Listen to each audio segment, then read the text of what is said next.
Hi, Miss Brianna. I got a great question for you. Why? Give me an example because I can't think of a good one. I'm sure there is something out there. Why would a house price, the asking price, when somebody's selling a home, why would the asking price be or the list price be increased after it was already listed? So it's listed for, let's just say, make it up a number, 500 grand. Why would then, after it's listed, you see that price change some point later in the future and go higher? That doesn't seem normal to me. Great question. It's not normal.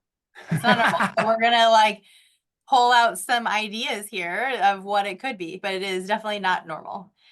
Um, Here's one idea that I think might feel like a surprise to you. This is a concept that I've used and learned through buying and selling, mostly the selling of luxury properties. Have you ever heard, and so it probably wouldn't happen on a $500,000 home, but maybe this would happen on a $3.5 million home. Let's Have, say 3.5 million then. have you ever heard of the term of price banding? No. Okay. I have an So idea what it might be, but I've not heard it and I don't know what it is. Okay, so let's say that Mark wants to go buy a $3 million home, and I know what he's looking for. I know where he's looking, so I know I know the market. I think he tells me his budget is three, but I know that he probably what he wants. He might be I stretching have out to expensive taste. 3.5. I want that, ex bowling Yeah, alley. I want the whole thing. I have expensive taste. he's probably going to stretch up to 3.5, but I also know that there are houses down to 2.5 that will make him happy. Okay. So Mark's price band is 2.5 to 3.5. Okay. When I am selling a property like that, I'm looking at the data and analyzing it, and I'm looking at different price bands, which is example of what I just told you, the different bands of pricing, and seeing where which price bands are moving. Where are the buyers actually transacting? So, and I'm going to restate that. So, you as a amazing, incredible, awesome realtor, when you are listing the home that is whatever price we will talk, 'cause I don't know where we're going to end up on this example, but you're pricing a luxury home. You're looking at the price bands, meaning homes that are either under contract or maybe even listed or have already closed.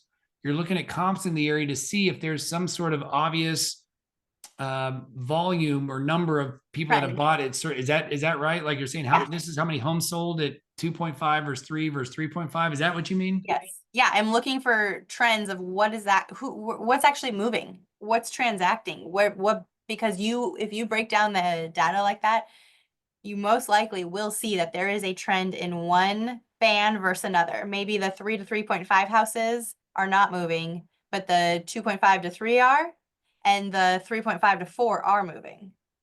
So there may be this gap in our example, hypothetical example. There could be a gap where, like you said, the low end's moving and above where we are is moving. So I guess to fit it on the screen. And there's that middle part where you think the house probably could end up or should end up, but there's just not a lot of activity in that price Yep. point. Is that what I'm hearing? Yeah. So Okay. that's one hypothesis, is maybe we analyzed that and said, hey, well, let's try to move into this band, get the attention of these buyers that are looking.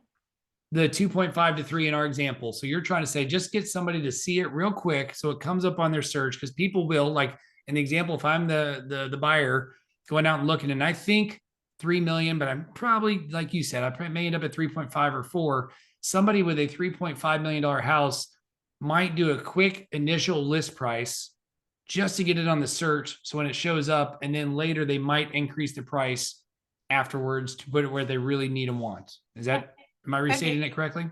Yeah, could be. So, okay. Good. And again, this is not ours. Like if you're watching, like we didn't do this. This is not something we've done. This is speculated. Well, is there any other example why somebody would increase the sales price after initial Sure. purchase? I have one. It is. Yeah, well, it's probably the one that I'm thinking of too, Hit me. because Mortgage Mark has this cool product. I wasn't going to go there, but keep going. What's your product? What am I pumping?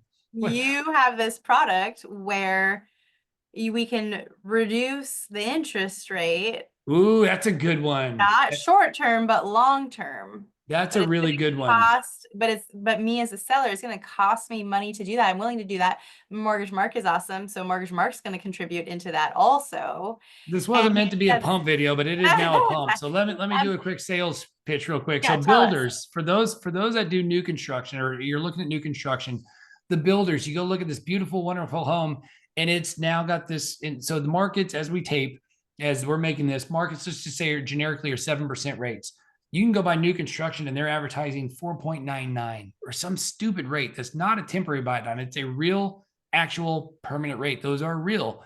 What's happening is the builder is selling the house for more and using all that money to then contribute to buy down somebody's interest rate to get it lower. So that's an extreme example, but it's a good one. So Miss Brianna, I did not think of that example, and I should because that's our product, which is not normal. So a seller in our example might say instead of selling it for 500, maybe they sell it for 525, making that up. They put it out there. There's no nibbles. There's no bites at 500. They go to 525, and now they say, hey, if you come buy this, 25 grand gets to be used to pay down your rate, to have no closing cost or whatever they want to advertise.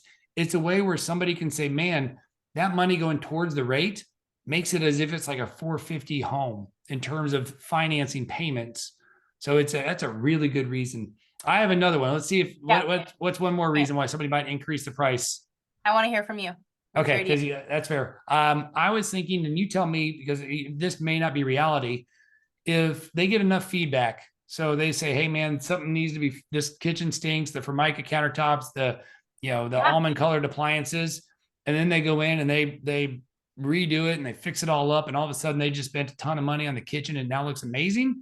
And now maybe they would list it for more. But is that something they would do, or would they just pull it off the market, do that, and relist it? How's that work from the real estate side? You would pull it off. You have to wait 30 days to reset and relist it as a new listing. So that's probably a lot less likely if it's just you see as a price increase.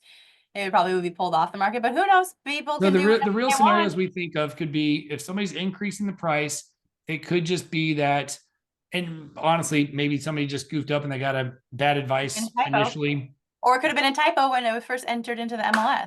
I've seen those. I've seen a $500,000 home for 50 grand. And somebody's like, is this real? Like, no. So I've seen that as well. So we'll go with human error as one option. Somebody's doing it to help some type of program. We'll call it financing incentives. That's actually a really good one and a good plug for me. And then the third one could be if somebody's more luxury, it sounds like, does price banding where they try to get the attention of the lower band to try to then get them to realize, hey, this is a fantastic home and you need to maybe consider us, but at least get the eyeballs on it. I love this. I would not have gotten the banding. I should have gotten the one about me. And apparently I was wrong. And you wouldn't just do the rehab. You'd take it off and relist it.